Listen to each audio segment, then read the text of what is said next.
আসসালামু আলাইকুম। Basic medical স্কুলের পক্ষ থেকে আমাদের সবাইকে স্বাগত। আজকে আমরা চট্টগ্রাম মেডিকেল কলেজের কয়েকটা বিল্ডিং কোন জায়গায় অবস্থিত, আপনারা যখন রোগী নিয়ে এখানে আসেন অনেক হয়রানিতে পড়ে যান, সেরকম কয়েকটা গুরুত্বপূর্ণ স্থাপনা কোন দিকে গেলে আপনারা খুঁজে পাবেন, সেটার জন্য একটু ইনশাল্লাহ আজকে আলোচনা করব। আমাদের এটা হচ্ছে ডেন্টাল বিও, আমাদের যে ডেন্টাল চট্টগ্রাম মেডিকেল কলেজের ডেন্টাল ইউনিটটা আমাদের হচ্ছে এটা। কিন্তু এখানে একটা অসুবিধা হচ্ছে, অনেকে দাঁতের জন্য ডাক্তার দেখার ক্ষেত্রে ডাইরেক্টলি ডেন্টাল ইউনিটে চলে আসে, তাহলে এক্ষেত্রে কিন্তু ডেন্টাল ইউনিটে আসা যাবে না। এক্ষেত্রে কী করতে হবে, এখানে আমি যদি একটু দেখাই, এখানে আমাদের যে মেইন ফটক, এখানে সামনে যেটা দেখা যাচ্ছে এটা দিয়ে হচ্ছে দ্বিতীয় তলায় উঠতে হবে, অর্থাৎ আমাদের যে ব্লাড ব্যাংকের দ্বিতীয় তলায়, সেখানে হচ্ছে আমাদের যে দাঁতের যে আউটডোর হচ্ছে ওইখান থেকে স্লিপ নিয়ে তারপর হচ্ছে আমাদের যে ডেন্টাল ইউনিট আসতে হবে। আচ্ছা, ডেন্টাল ইউনিটের সামনে আমরা এই পাশে হচ্ছে আমাদের, যদি আমরা এই রাস্তা দিয়ে যাই তাহলে আমরা হচ্ছে সামনে হচ্ছে একটা আমাদের সেন্ট্রাল মসজিদ পাবো। আর মেন যেটা হচ্ছে আউটডোর, আমাদের ম্যাক্সিমাম পেশেন্ট হচ্ছে আউটডোরে আসে, তো আউটডোরে যাওয়ার জন্য রাস্তা হচ্ছে এটা। আউটডোরে এই রাস্তা দিয়ে যাইতে হবে আমাদের। এখানে একটা সুন্দর চত্বর আছে চট্টগ্রাম মেডিকেল কলেজে। হ্যাঁ, আউটডোরে হচ্ছে এই চত্বর দিয়ে আমরা যাব।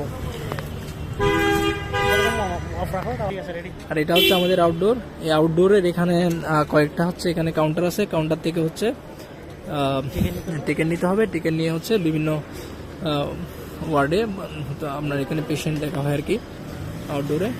আচ্ছা, এই যে কাউন্টার নাম্বার, এই কাউন্টারগুলো থেকে একটু কষ্ট করে, এখানে যেহেতু অনেকগুলো পেশেন্ট আসে এবং হচ্ছে এখানে ডাক্তারের সংখ্যাও কম, যার কারণে একটু সবাইকে ধৈর্য ধরতে হবে। ধৈর্য ধরে হচ্ছে এখানে টিকিট কালেক্ট করে তারপর হচ্ছে আমাদের বিভিন্ন যে আমরা ডাক্তার জন্য আসি, ডাক্তারগুলো দেখাতে হবে। আউটডোরের যদি আমরা একটু সামনে যাই, এই পাশে এই রাস্তা দিয়ে যদি আমরা একটু সামনে যাই, এই রাস্তা দিয়েও আমরা কিন্তু সামনের দিক দিয়ে বের হয়ে যাইতে পারবো। এখানে একটা ইন্টার্নদের হোস্টেল আছে, ডক্টর মিজান হোস্টেল। তো ডক্টর মিজান নিয়ে যদি একটু বলতে চাই, ডক্টর মিজান হচ্ছে একজন আমাদের ইন্টার্ন ছিল। তো ওনাকে হচ্ছে ছাত্রলীগ হচ্ছে খুবই নৃশংসভাবে হত্যা করে, ক্রসফায়ার করে হত্যা করে আর কি। তো ওনার নামে হচ্ছে এই যে চট্টগ্রাম মিজান হোস্টেলটা। আচ্ছা, এখানে আরেকটা আমাদের, আচ্ছা ভাইয়া, এখানে একটা লাল বিল্ডিং দেখা যাচ্ছে। এখন একজন রোগী পেশেন্ট আসলে এখানে কি কি কাজে আসতে পারে? ডক্টর মিজান হোস্টেলের ঠিক পাশে এখানে যে লাল বিল্ডিংটা আছে, অনেক বড় একটা সুন্দর লাল বিল্ডিং। তো এখানে আসলে অনেকগুলো পরীক্ষা করা হয়, বিশেষত হচ্ছে আলট্রাসোনোগ্রাফি যেগুলো দেওয়া হয়। তো আলট্রাসোনোগ্রাফি করার জন্য তো এখানে কিন্তু সকাল 9টা থেকে কিন্তু একটা লাইন ধরতে হয়, লম্বা লাইন ধরতে হয়, যেহেতু অনেকগুলো পেশেন্ট চট্টগ্রাম মেডিকেলের। এখানে একটা আলট্রাসোনোগ্রাফি করা হয়। তারপর হচ্ছে বিভিন্ন হরমোনের যে পরীক্ষা, থাইরয়েড হরমোন, ডায়াবেটিস, এই ধরনের বিভিন্ন পরীক্ষা করা হয়।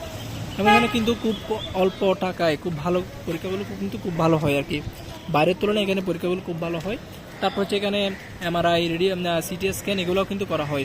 তো সবাই হচ্ছে এখানে একটা বিষয় খেয়াল রাখবেন, যখন আপনাদের পরীক্ষাগুলো দিবে ওয়ার্ডে যখন ডাক্তাররা পরীক্ষাগুলো লিখে দিবে, সেক্ষেত্রে আপনারা হচ্ছে বিভিন্ন ধরনের দালালরা এসে, আপনারা যখন ওয়ার্ড থেকে বের হন, বিভিন্ন ধরনের দালালরা এসে আপনাদেরকে ধরে যে অমুক সেন্টারে করলে আপনারা একটু কম পাবেন, কিন্তু ডাক্তারা যেখানে বলে, ডাক্তাররা বিশেষত চায় যে আপনার যাতে টাকাটা একটু কম যায় এবং হচ্ছে আপনি যাতে আপনার যে রিপোর্ট এটা ভালো হয়। তো সেক্ষেত্রে যেখানে ডাক্তাররা বলো এখানে একটু পরীক্ষাটা করার ট্রাই করবেন, দালালদের কপ্পরে পড়বেন না। আমাদের যে লাল বিল্ডিং, এখানে তো বললাম যে আলট্রাসোনোগ্রাফি এবং বিভিন্ন হরমোনের পরীক্ষাগুলো করা হয়, এবং ডাক্তাররা যখন বলবে এখান থেকে করতে, তখন আপনারা এখানেই কিন্তু আসবেন।